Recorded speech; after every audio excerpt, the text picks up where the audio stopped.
Bonjour à tous, merci beaucoup d'être présents.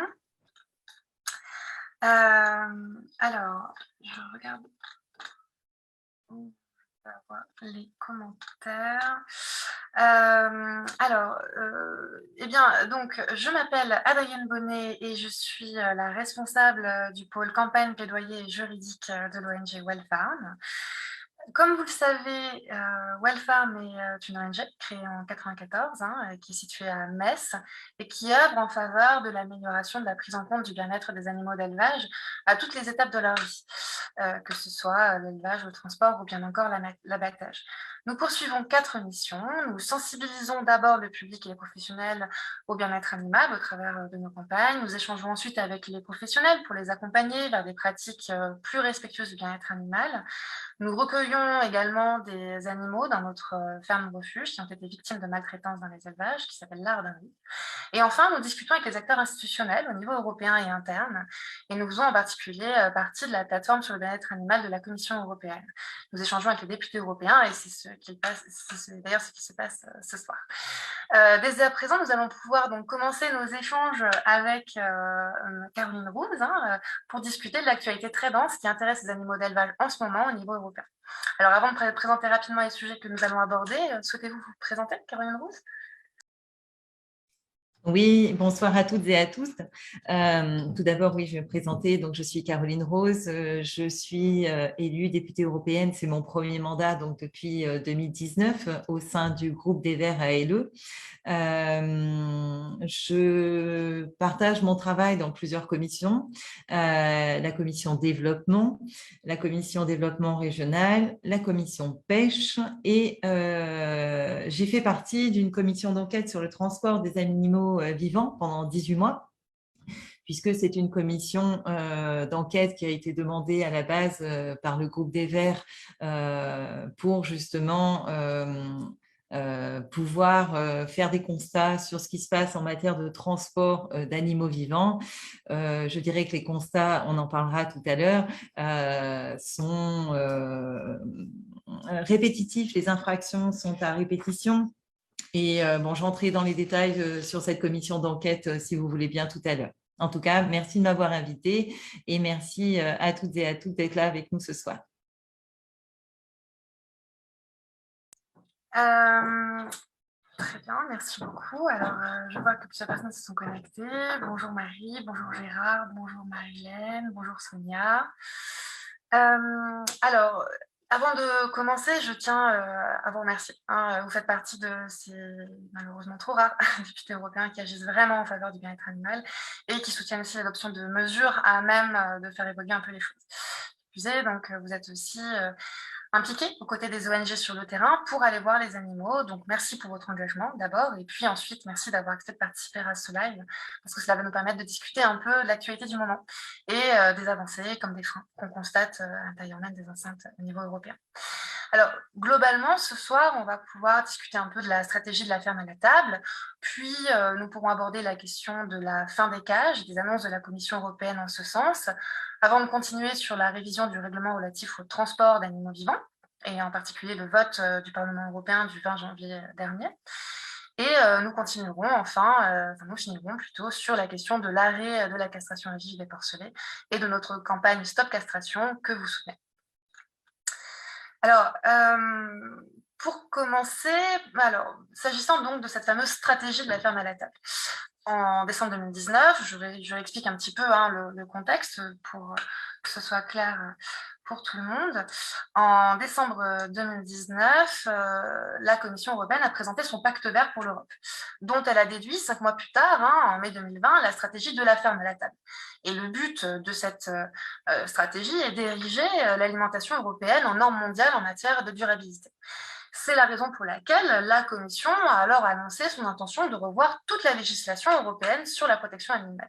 Et cette initiative est particulièrement bienvenue, parce que même si l'animal est reconnu comme un être sensible dont il convient de protéger le bien-être par les traités européens eux-mêmes, eh bien les textes actuels sont particulièrement lacunaires. Globalement, à ce jour, toute la protection des animaux d'élevage repose sur 4 séries de normes. Il y a d'abord un règlement sur le transport, dont on parlera plus tard, un règlement sur l'abattage, une directive générale qui pose de grands principes, mais qui n'est pas suffisante pour protéger tous les animaux, et enfin des directives spécifiques qui imposent des obligations plus précises destinées à encadrer l'élevage de certains animaux.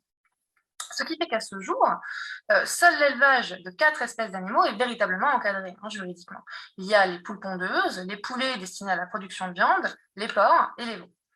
Mais cela pose 2 problèmes.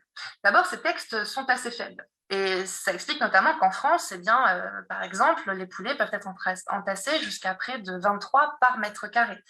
Cela explique aussi que seul 1% des porcs a à ce jour accès au plein air en France, que 36% des poules vivent encore en cage, ou encore que l'alimentation des veaux est envisagée de telle sorte qu'elle leur provoque des carences en fer dans le but d'obtenir de la viande blanche. Et ensuite, le deuxième problème que ça soulève, c'est que beaucoup d'animaux ne sont protégés à ce jour par aucun texte, aussi minimaux fussent-ils. C'est le cas des chèvres, des dindes, des canards, des lapins, des poissons, etc. Bref, le fait que la Commission ait annoncé son intention d'élaborer des propositions législatives fin 2023 pour revoir toute la législation européenne dans le cadre de cette stratégie de la ferme à la table, c'est donc une très bonne chose.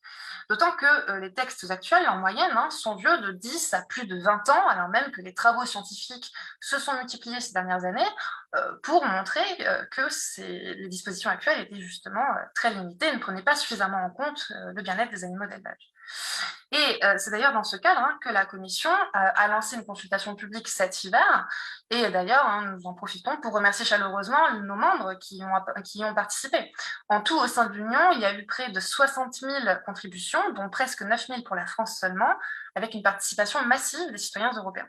Alors on verra bien au cours des prochains mois ce que tout cela donnera.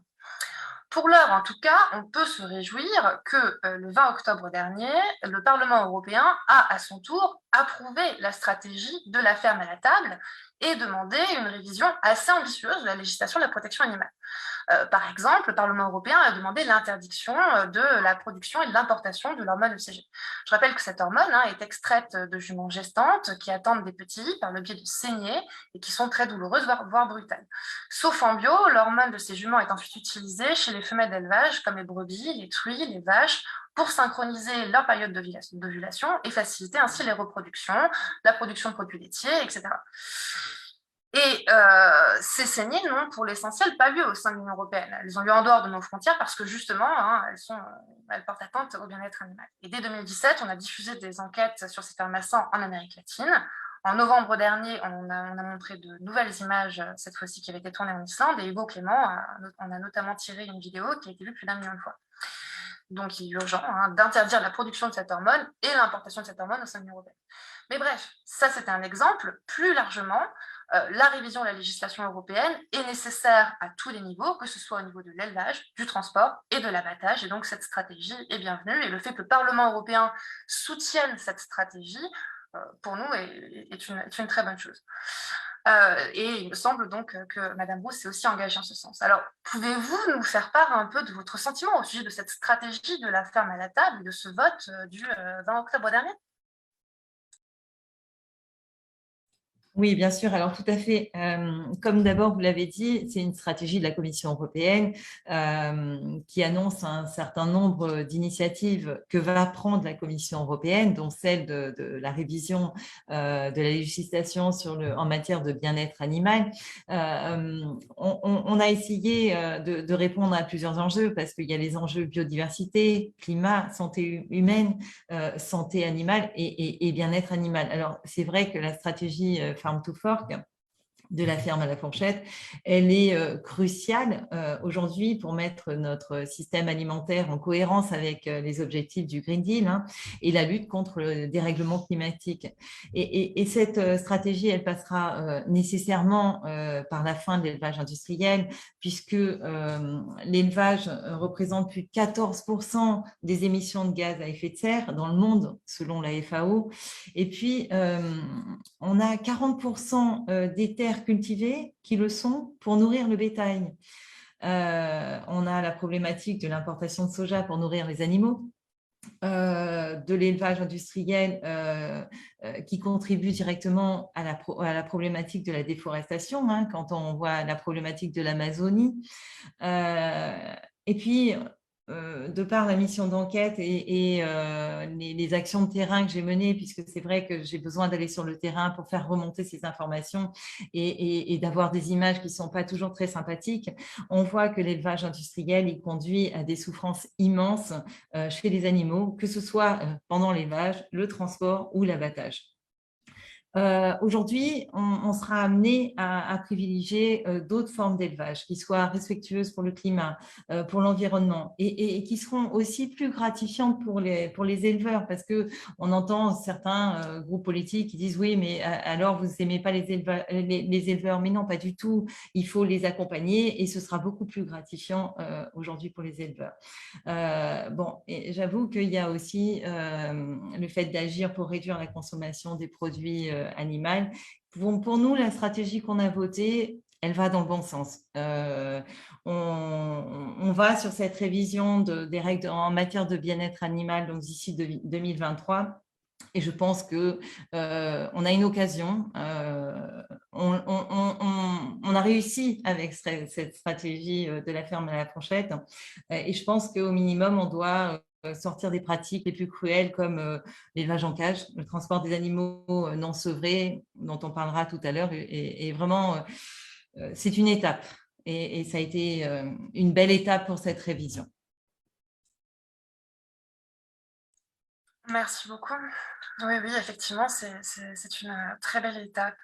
Je vois donc là dans le chat, alors donc, bonjour Nathalie, bonjour Romain, bonjour Louise du Québec, bonjour Tristan et merci Margarida d'avoir partagé ce live. Je vois que Marie demande s'il est prévu d'élaborer des nouvelles législations pour les animaux qui ne sont pas protégés, ou seulement de revoir et mettre à jour les normes déjà existantes. Alors, globalement, hein, je ne sais pas quel est votre avis sur la question, Caroline Rose, mais il me semble que la question est vraiment sur la table, hein. À un moment donné, la Commission européenne a envisagé au moins se dit que la législation future devrait au moins concerner, par exemple, les poissons, ce qui est une bonne chose. Alors, il y a des animaux pour lesquels c'est un peu moins certain, notamment les dindes. Au niveau de l'élevage, la question se pose encore. Et je n'ai pas forcément l'impression qu'un texte sera forcément adopté. Alors, ce qui est sûr, c'est qu'il y aura une mise à jour des normes existantes. Potentiellement, il y aura une ouverture auprès de certaines espèces animales, mais peut-être pas toutes. Je ne sais pas si vous avez une réaction. Alors, on va élargir justement sur la révision de la législation. Il va falloir profiter de cette révision pour amener beaucoup d'informations et avancer sur beaucoup d'espèces. Je suis assez contente sur le rapport et les recommandations sur le transport des animaux vivants, où on a pu intégrer justement le bien-être animal du poisson, parce que le poisson est un grand oublié en ce qui concerne le bien-être animal. Donc, sur le transport, on a réussi à intégrer les animaux aquatiques, le transport des animaux aquatiques. Et ça, c'était déjà un pas en avant parce qu'on en parle très peu de la souffrance animale sur les poissons. Tout à fait. Merci beaucoup. Alors, donc, on va continuer un petit peu. Alors, si vous voulez, on peut passer donc, au second point, à savoir celui de la fin des cages. Donc, pour rappeler un peu le contexte, donc vous avez commencé à en parler un petit peu aussi, hein, le 30 juin dernier, la Commission a annoncé qu'elle élaborerait une proposition législative d'ici fin 2023 pour permettre une interdiction progressive des cages au sein de l'Union au plus tard en 2027. L'interdiction concernera les poules pondeuses, les truies et les veaux. Et cette annonce a été la résultante de plusieurs événements. D'abord, l'initiative citoyenne européenne End the Cage Age, à laquelle Wellfarm s'est jointe, eh bien, a été tout à fait historique. Dans cette initiative-là, on demandait l'arrêt des cages pour les 300 millions d'animaux qui sont à ce jour élevés dans ces conditions au sein de l'Union. Et cette initiative a recueilli 1 400 000 signatures réparties au sein de 18 États membres. Ça a donc été un succès et c'est peut-être ce qui a permis ensuite le vote du Parlement européen le 10 juin 2021, c'est-à-dire 20 jours avant que la Commission, à son tour, n'annonce son intention d'y mettre fin. Et les députés européens, à ce moment-là, sont même allés plus loin, puisqu'ils ont aussi demandé l'arrêt du gavage des oies et des canards, et donc cette fameuse pratique, bien entendu, qui est utilisée dans le cadre de la production du foie gras. Alors, Caroline Rouse, est-ce que vous pouvez nous faire part un peu de votre avis sur le sujet et nous parler un peu du travail mené par le Parlement européen sur la fin des cages, s'il vous plaît? Alors, tout d'abord, comme vous l'avez dit, ça vient d'une initiative citoyenne. On a besoin des citoyennes, des citoyens, des ONG, justement, qui se mobilisent parce que ces initiatives citoyennes européennes, elles permettent, c'est un mécanisme qui permet de mettre un sujet sur la table au niveau des discussions européennes.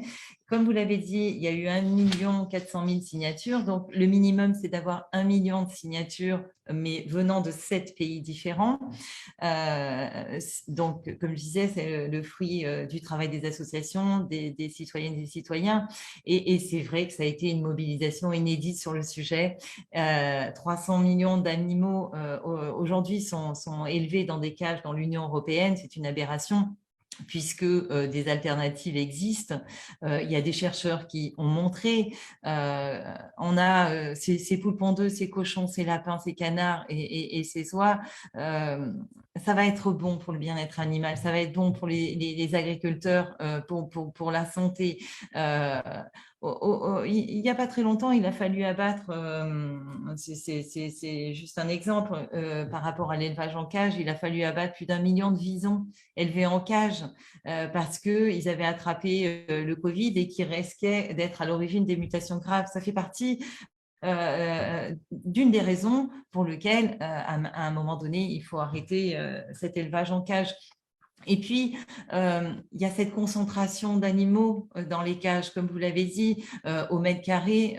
J'en parlais hier avec quelqu'un qui me disait qu'on arrive jusqu'à 42 poules dans une cage, enfin dans 1 mètre carré. Mais c'est juste ces concentrations qui sont terrain de zoonose, terrain de diffusion de maladies. Et puis, quand je disais c'était bon pour les éleveurs, je pense que au niveau de l'agriculture, aujourd'hui, il faut mettre au même niveau d'exigence les agriculteurs pour éviter la problématique qu'on a eue aussi sur le rapport d'enquête sur le transport des animaux, cette concurrence déloyale avec les personnes qui respectent les règles et les personnes qui ne les respectent pas.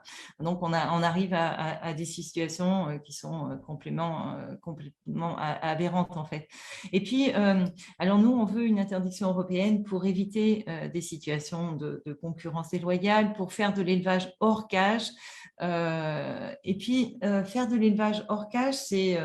bon, le terme, il est un peu de monter en gamme. Oui, c'est un petit peu monter en gamme, avoir des produits de meilleure qualité pour les consommateurs.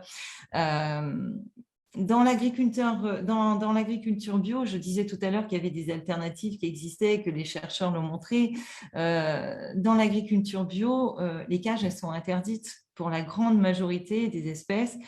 C'est donc la preuve que c'est possible, on peut le faire. Je pense qu'il faut arrêter de tous ces élevages industriels qui, justement, sont au détriment du bien-être animal. Et je pense qu'il faut vraiment avancer dans cette voie-là. La stratégie de la ferme à la fourchette, elle va dans ce sens-là et ça va aider justement la Commission à faire en sorte qu'au plus tard en 2027, alors c'est vrai qu'au plus tard en 2027, c'est tard, mais il faudrait vraiment que ce soit avant. Donc, il y a une date qui a été fixée parce qu'il fallait qu'il y ait un critère de date, parce que si on ne met pas de date, on va dire oui, il faudra le faire, mais le fait d'avoir à poser une date, c'est un pas en avant.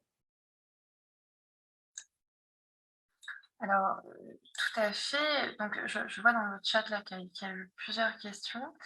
Alors, donc là, il y en a une de Gérard, plutôt dans le cadre de la stratégie de la ferme à la table, qui demande s'il est envisageable d'interdire au niveau européen l'abattage sans étourdissement. Alors, ce serait, il me semble, effectivement, une avancée que d'imposer l'étourdissement systématique des animaux avant l'abattage. Il n'en demeure pas moins que ça pose évidemment des question au niveau de la liberté de culte.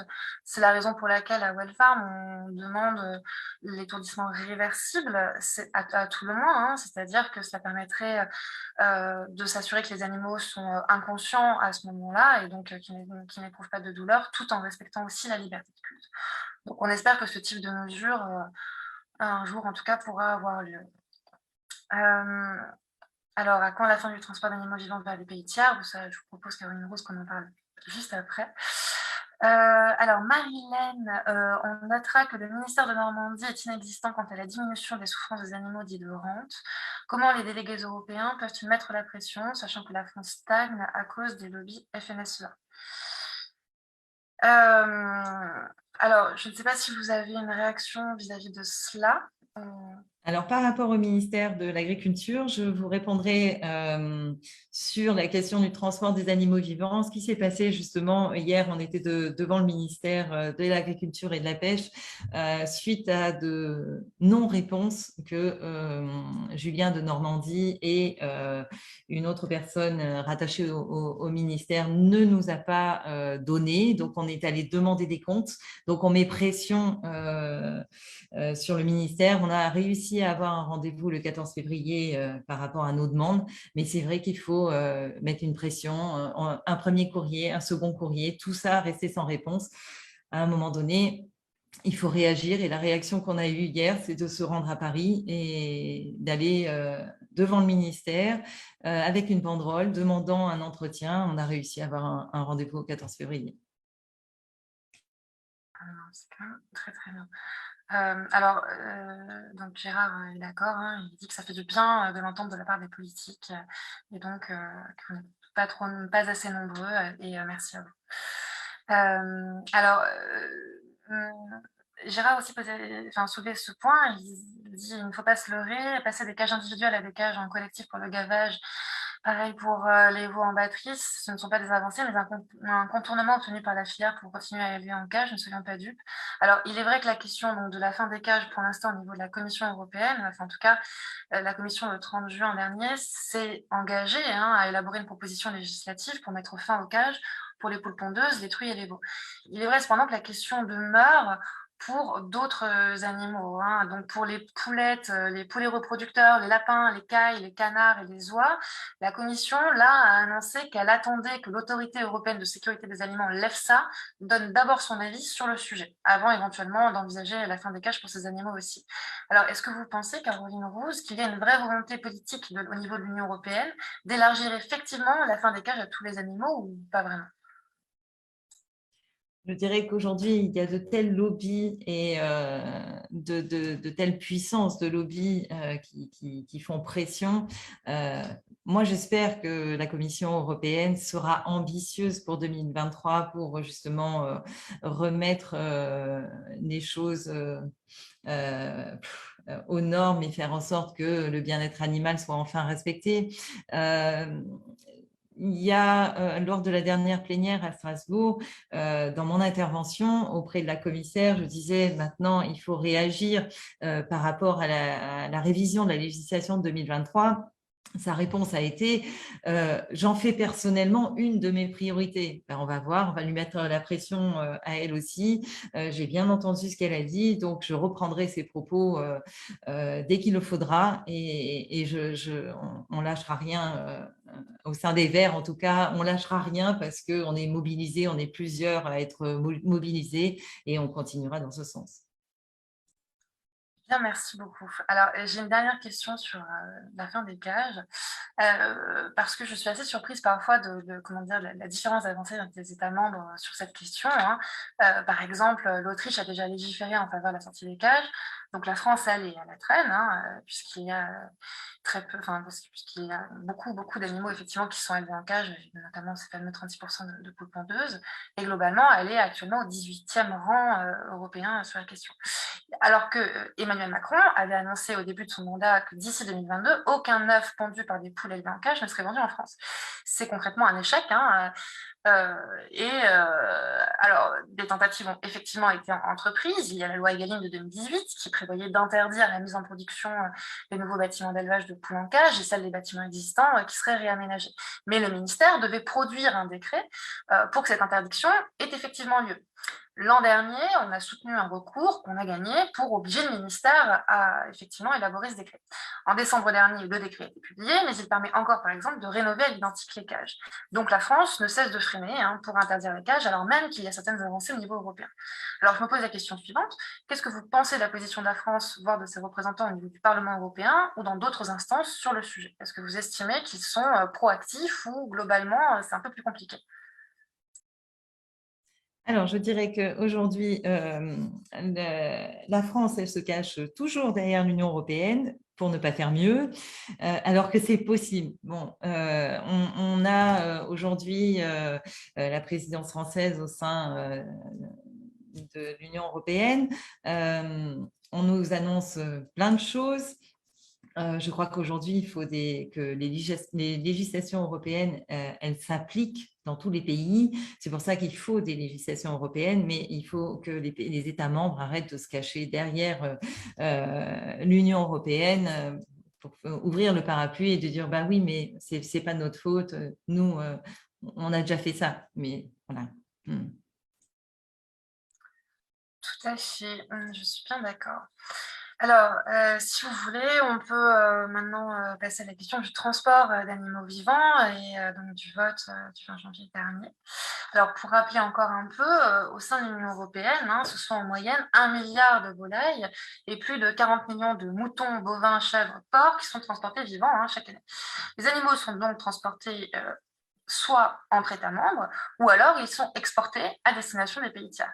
Et c'est un business assez florissant, parce qu'en 2018, les transports au sein de l'Union ont représenté près de 9 milliards d'euros au sein du marché unique, et les exportations, elles, ont représenté environ 3 milliards d'euros. Alors, pour les exportations, l'un des principaux ports de l'Union se situe en France, à Sète. Et la France, c'est en haut du classement, globalement, parce qu'elle est le premier pays exportateur de bovins à destination des pays tiers, et plus généralement, le troisième pays exportateur de l'Union. Alors, le souci, c'est que derrière tous ces chiffres, bien sûr, il est question trop souvent de souffrance que les animaux endurent dans les camions ou les navires. Ils peuvent souffrir de stress, de faim, de soif, se blesser. Ils peuvent aussi souffrir des conditions de température, que celles-ci soient trop élevées ou bien au contraire trop basses. Et puis même, ils peuvent parfois aussi mourir pendant les trajets. Et ces trajets, qui sont en direction des abattoirs ou bien alors des élevages pour la reproduction ou autres, peuvent durer des heures, voire plusieurs jours. Alors, le 2 décembre dernier, la commission du Parlement européen AMIT, dont vous êtes membre et que vous avez évoqué à plusieurs reprises, donc cette commission-là, qui est chargée d'enquêter sur le transport d'animaux, a adopté à l'unanimité son rapport et qui était assez accablant pour les transports d'animaux. Ce rapport montrait les principaux problèmes de bien-être animal que ces trajets représentent encore trop souvent. Et pourtant, dans ses recommandations adressées au Conseil de l'Union européenne, qui composait des ministres des États membres, la commission AMIT a été un peu plus prudente. Il me semble qu'elle a par exemple rejeté à une voix près le fait de limiter les transports par mer à 24 heures. Cette mesure était quand même en soi déjà assez mesurée, puisque Wellfarm, comme d'autres ONG, demande depuis longtemps l'arrêt pur et simple en fait, de ces exportations. Mais malgré tout, même cette limitation-là a finalement été refusée. Et le 20 janvier dernier, le Parlement européen réuni en session plénière a encore plus détricoté l'apport du rapport de la commission AMIT. Le mieux qu'il ait fait, c'est d'abord qu'il ait demandé que le règlement concerne aussi les lapins, volailles et poissons, ce que vous disiez tout à l'heure, et ensuite qu'il ait recommandé une limitation du temps de transport par route de 8 heures pour les seuls animaux transportés à destination des abattoirs, en prenant soin d'exclure de cette limitation tous les transports par mer. Donc il n'y a plus aucune limitation, enfin en tout cas le Parlement européen ne demande pas de limitation pour les transports par mer. Et pour ces transports par mer, donc ce sont vraiment les transports qui permettent d'exporter les animaux à destination des pays tiers, notamment, le Parlement européen a au mieux recommandé qu'il soit enjoint aux États membres d'adopter des textes imposant la présence d'un vétérinaire à bord et demander à la Commission de clarifier les dispositions existantes. Mais il est revenu sur les demandes d'interdiction de transport des plus jeunes animaux ou bien encore des femelles gestantes. Alors, Caroline Rouse, vous avez mené des enquêtes auprès des ONG sur le terrain pour constater les conditions dans lesquelles les animaux transportés. Vous avez donc fait partie de cette commission d'enquête, la commission ANIT. Je sais aussi parmi les députés européens, vous avez fait partie des trop rares, malheureusement, à soutenir des mesures ambitieuses pour améliorer les conditions de transport des animaux. Pouvez-vous nous parler un peu de votre expérience de terrain et aussi de ce qui s'est passé au niveau du Parlement européen? Alors, en fait, cette commission d'enquête, elle a été demandée à l'origine par les Verts. On a réussi à obtenir cette commission d'enquête il y a 18 mois environ, puisque pendant ces 18 mois, on a auditionné différents secteurs, différentes parties prenantes, des vétérinaires, des transporteurs, des éleveurs, des membres de différents gouvernements au niveau des services vétérinaires, et on a mené des actions de terrain. Alors, on a eu certaines actions, enfin certaines missions qui étaient officielles de par la commission ANIT, trop peu parce que on était en période de pandémie. Alors, sur les missions officielles, ce qu'on a constaté, moi j'ai fait celle de la Bulgarie. Quand on est arrivé en Bulgarie, alors que j'avais un collègue qui s'était déjà rendu en Bulgarie quelques mois avant notre mission officielle, nous, ce qu'on a constaté, c'est que arrivé au service au poste de contrôle, c'était tellement propre qu'on s'est posé la question si un jour il y avait eu des animaux qui s'étaient arrêtés là. Donc, sur les questions qu'on a eues, c'était tout va bien, tout se passe très bien, alors que c'était totalement différent sur la réalité. Maintenant, sur mes missions non officielles, parce que c'est là les missions les plus intéressantes. Si je prends une mission que j'ai eue à Carthagène en Espagne sur le transport maritime. Donc là, c'était une mission non officielle. On était posté à flanc de montagne avec des appareils photo, etc. Et on essayait de visionner et d'avoir un maximum d'images. Alors, le constat, c'est qu'on a sur une journée une quarantaine de smirmorques qui arrivent et qui déchargent les animaux directement via la passerelle du bateau. Donc, il y a une aire de repos pour que les animaux puissent s'abreuver, se nourrir juste à côté, mais on ne s'en sert pas parce que c'est plus rentable de charger ces animaux directement dans le bateau, sachant que ces animaux sont partis le lendemain matin, donc ils sont restés déjà une journée entière à bord, le temps de chargement. Ils sont partis le lendemain matin sur une destination d'Arabie Saoudite. Ils ont navigué pendant plus de 10 jours et à l'arrivée, il faisait 40 degrés. On a problème de température, problème de temps de transport, problème de litière, problème de stress, parce que moi, j'ai été un ancien marin embarqué. Quand on me dit qu'il n'y a pas de stress sur les navigations, avec la houle, le roulis du bateau, il y a un certain stress et c'est juste inadmissible qu'on n'impose pas de limite de temps de transport puisque c'est la partie qui a été rejetée. Sur une mission que j'ai fait en Italie pendant la période de Pâques sur les moutons. Je me retrouve avec des camions où il y a un mélange d'agneaux et de moutons et d'agneaux non sevrés. Avec une autre problématique, comme vous l'avez dit tout à l'heure, sur les tétines d'abreuvement. Les tétines d'abreuvement, elles étaient adaptées au porc. C'est des tétines en fer. Et donc, en fait, la façon de téter d'un mouton et d'un porc et d'un agneau est totalement différente. Donc, ces animaux n'ont pas pu boire pendant ce trajet. On s'est retrouvé avec des camions qui avaient 24, 36 heures de trajet et ces animaux n'ont pas eu la possibilité ni de boire, ni de se nourrir. On a eu sur cette mission-là une très bonne collaboration avec les policiers italiens. On a parlé justement sur les recommandations, sur ces formations de policiers. Je trouve qu'il est normal que les policiers aient déjà connaissance de la réglementation et savent exactement ce qu'il faut faire. Donc là, dans ce cas-là, en l'occurrence, le gendarme a appelé directement les services vétérinaires. Ils sont venus directement. Il y avait des agneaux qui ne bougeaient plus. Bon, finalement, Et malheureusement, le camion était proche de l'abattoir. Donc, après vérification, le vétérinaire a pris la décision de faire repartir le camion avec une amende. Mais en toute honnêteté, les amendes, elles sont déjà prévues par les transporteurs parce qu'ils ont déjà l'argent sur place pour payer l'amende et pour pouvoir repartir. Et le camion est reparti à l'abattoir. Quand vous parliez tout à l'heure de la limite de 8 heures uniquement pour les animaux qui vont à l'abattoir.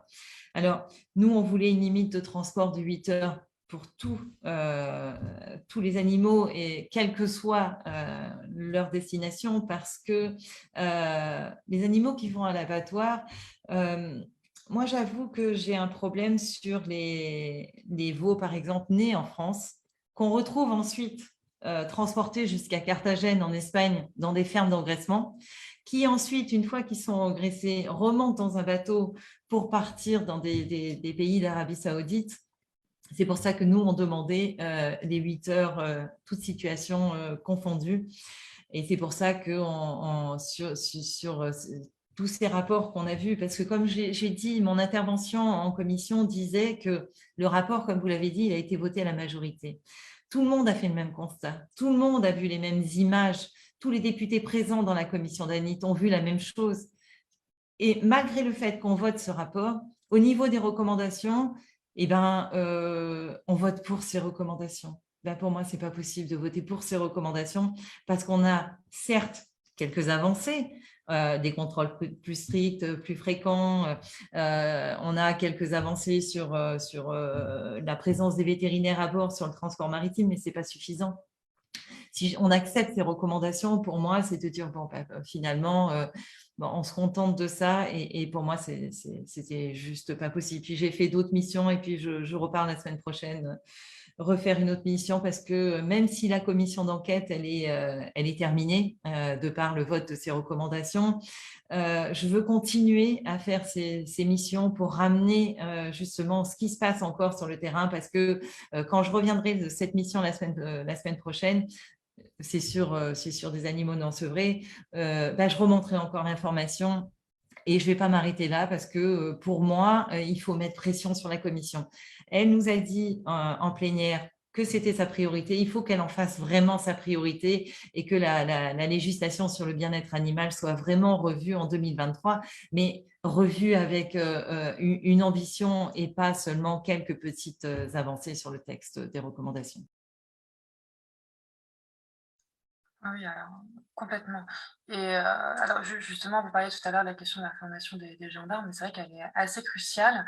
À Wellfarm, on en dispense aussi depuis plusieurs années et on a régulièrement des demandes des gendarmes aussi qui s'interrogent en fait tout simplement sur la réglementation parce qu'en fait ce règlement actuel est tellement compliqué qu'il en devient quasi illisible et donc c'est vraiment délicat.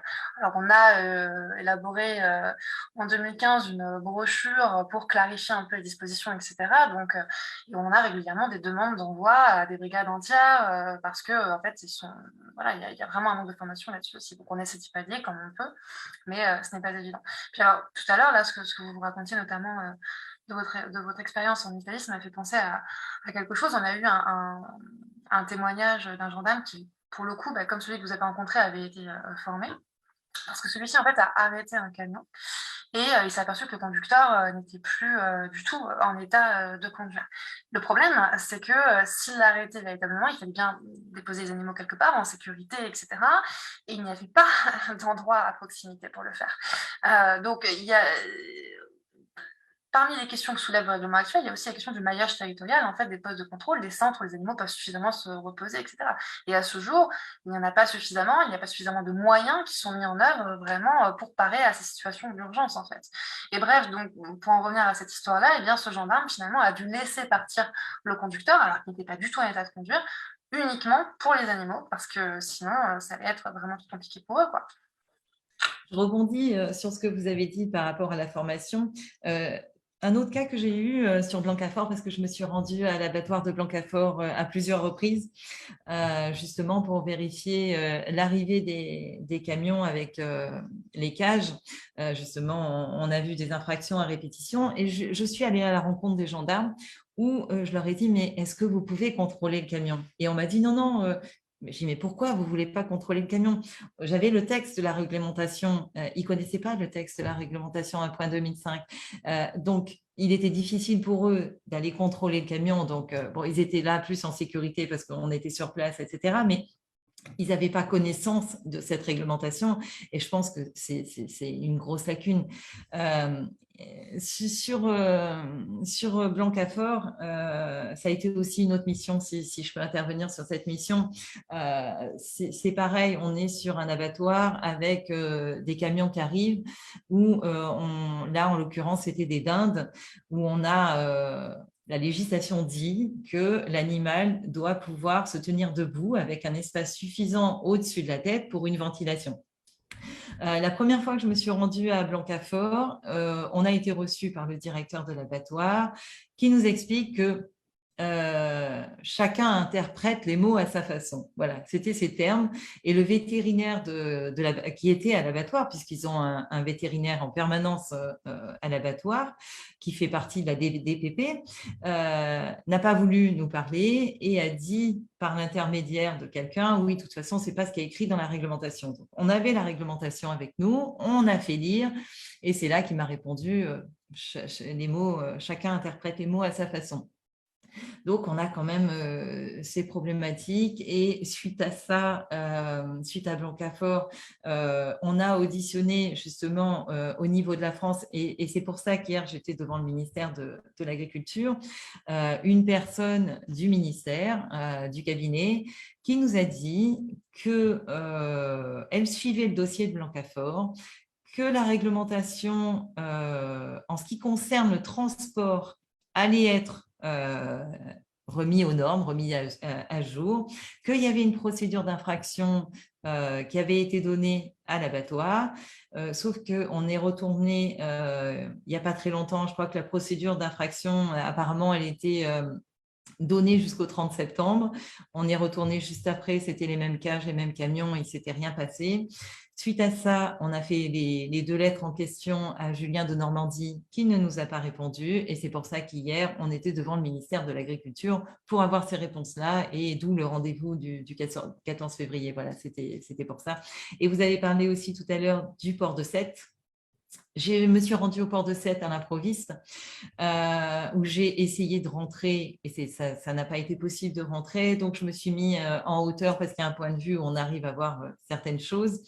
On voit qu'il y a cette aire de repos qui est là, qui est toute belle, qui est toute propre, sauf qu'elle n'est jamais utilisée parce qu'elle est payante. Et qu'en général, les camions arrivent et chargent directement les animaux sur les bateaux. Ensuite, on m'a dit sur le port de Sète de faire une demande officielle. J'en ai fait une, et qui pour l'instant est restée sans réponse. Je vois.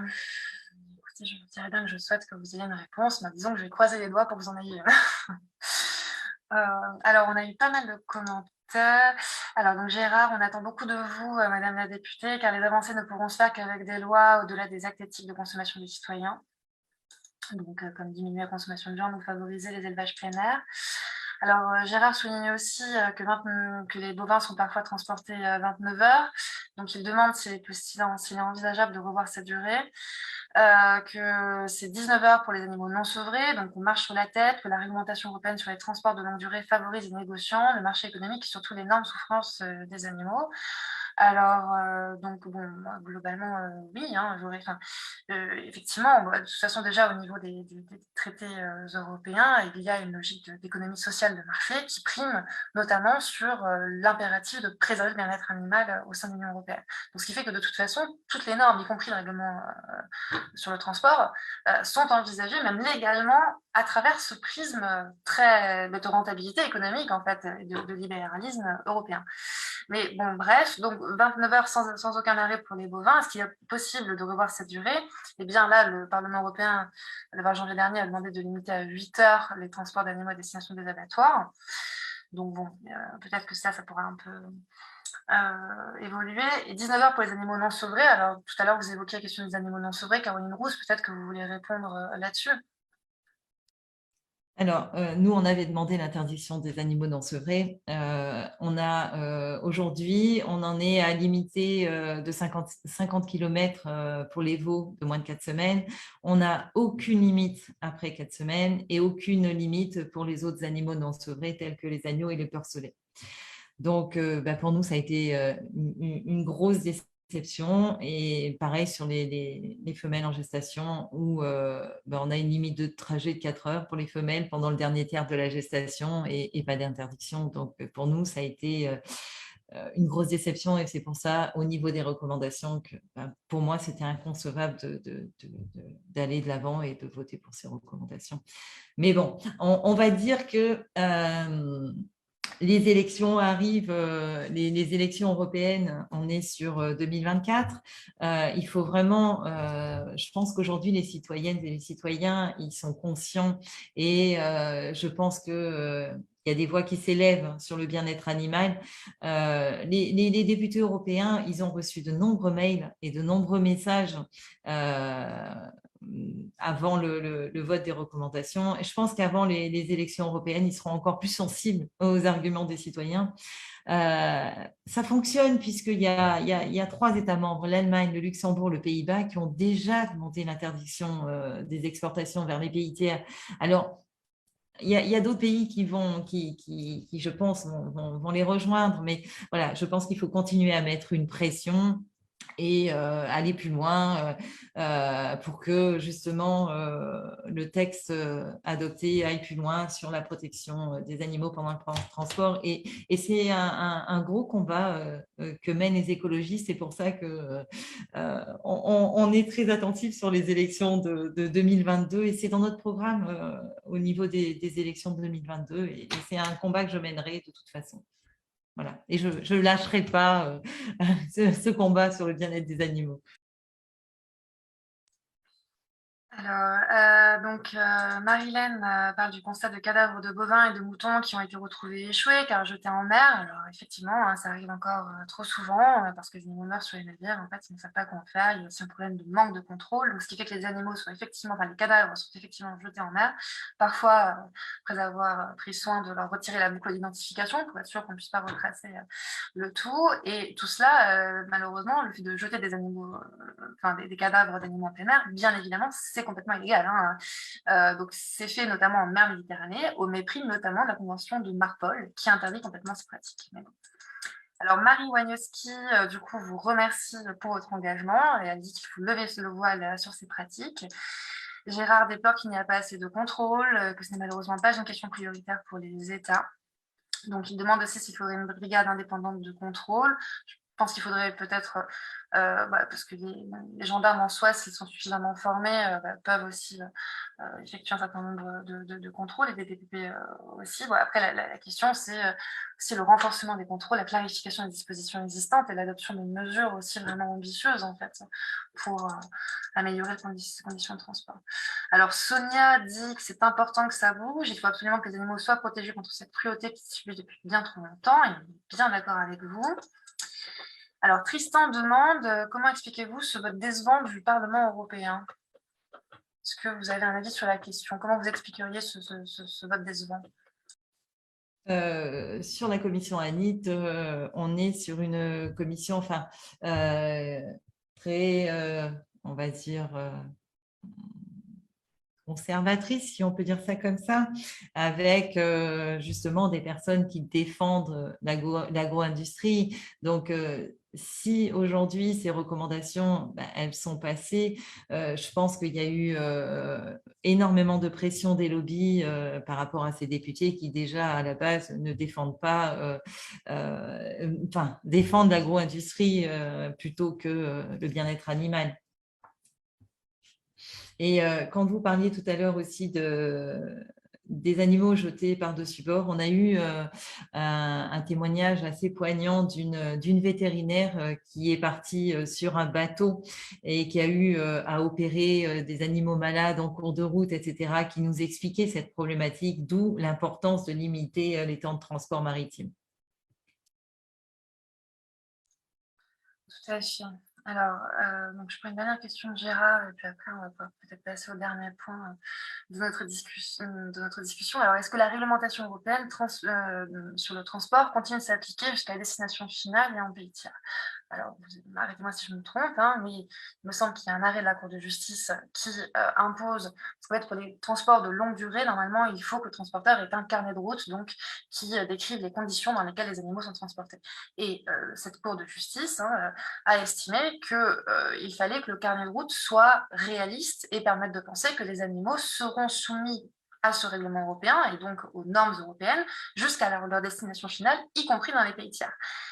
Malheureusement, il est bien évident qu'une fois que les animaux sont arrivés au port du pays tiers, il n'y a plus de regard, il n'y a plus de contrôle. De toute façon, même sur les navires, il n'y en a pas. Donc, c'est effectivement... donc, non, du coup, cette jurisprudence, alors même que cela devrait s'appliquer, ce n'est pas le cas en pratique et c'est un vrai problème et c'est tout le problème des exportations à destination des pays tiers. Avant de passer au point suivant, sur la question que vous m'avez posée tout à l'heure, je vais faire un petit complément que je n'avais pas fait. Si je prends les membres de la commission ANIT, le rapporteur venait de Roumanie, vient de Roumanie, premier exportateur en Europe. Le négociateur d'un autre groupe, lui, il est actionnaire dans une entreprise laitière industrielle. Donc, ça aide pas pour les négociations. Et voilà. Donc, nous, on avait demandé pour le contrôle d'avoir des carnets électroniques, justement, pour du départ à l'arrivée. Voilà. Oui, alors ça me fait penser qu'on travaille aussi sur l'élaboration de plans d'urgence dématérialisés qui idéalement seraient communs à tous les acteurs et donc ça permettrait aussi à tout un chacun de pouvoir s'y reporter. On essaie de travailler sur cela aussi avec le ministère de l'Agriculture. Alors, donc on peut passer, si vous voulez, au dernier point, à savoir l'arrêt de la castration à vif des porcelets et donc notre campagne Stop Castration. Alors, pour rappeler un petit peu le contexte une nouvelle fois, suivant les annonces de l'ancien ministre de l'Agriculture, Didier Guillaume, un premier arrêté du 24 février 2020 a interdit le fait de castrer à vif les porcelets, donc sans aucune prise en charge de la douleur. Cette interdiction est entrée en vigueur il y a un peu moins d'un mois, le 1er janvier 2022. Mais en 2021, on attendait que le ministère de l'Agriculture précise davantage ce qui allait remplacer la castration à vif. Finalement, en novembre, il a publié un arrêté qui permet de remplacer la castration à vif par la castration avec anesthésie et analgésie, voire l'immunocastration. La reconnaissance de l'immunocastration est une bonne chose parce qu'en fait, c'est un vaccin indolore qui permet de retarder la puberté des porcs. Mais c'est le seul point positif de cet arrêté. Parce que ce texte permet aussi, et en plus, dans des cas particulièrement larges, de recourir à la castration avec anesthésie et analgésie. Bon, globalement, j'imagine que ceux qui suivent ce live pourraient très bien me dire oui, mais bon, s'il y a anesthésie et analgésie, tout va bien, les porcs ne souffrent plus. Sauf que malheureusement, non. Cela n'a rien à voir, par exemple, avec la stérilisation de nos chiens et de nos chats.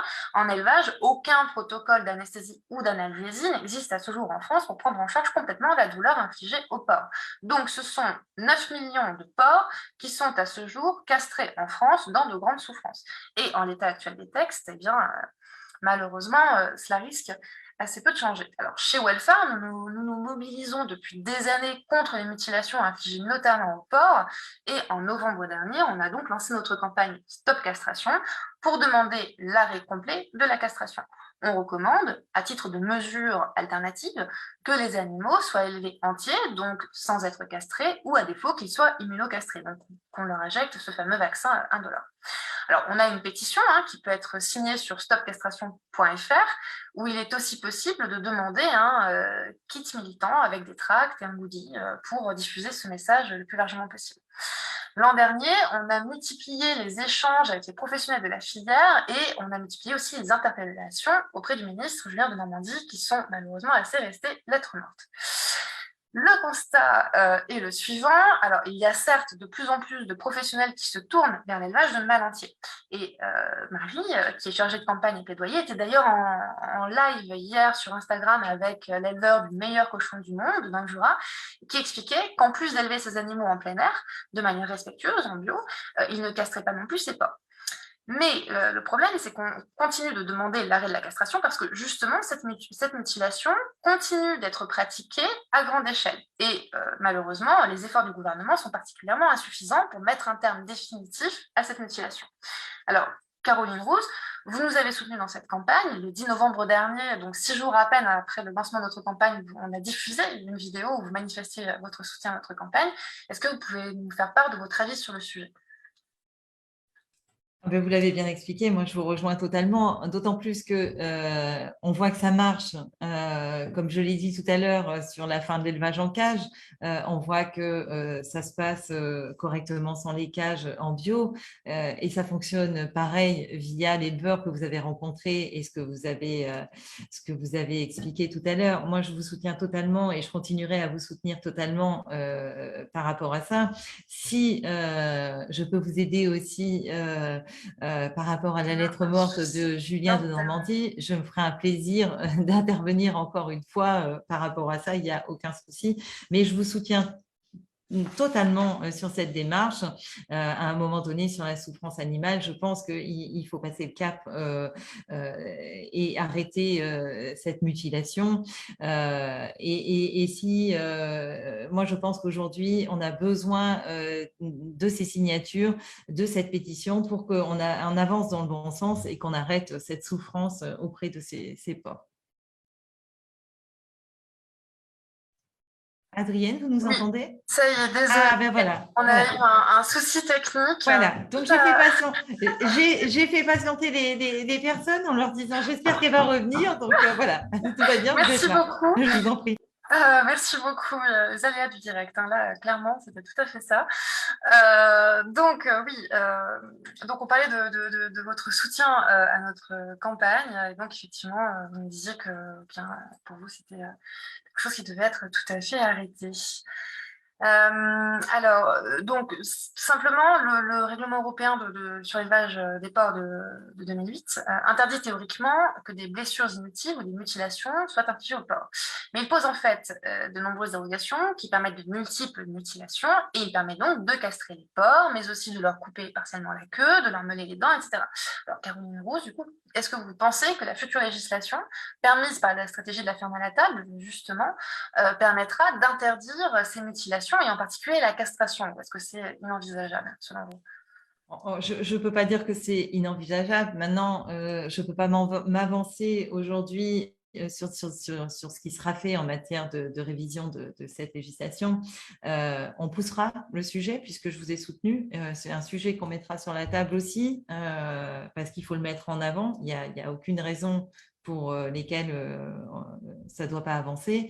Donc, moi, je continuerai à travailler sur le sujet dans la mesure où je vous ai soutenu avec d'autres députés. On mettra ce sujet en avant et bien sûr, on aura aussi du travail à ce niveau-là.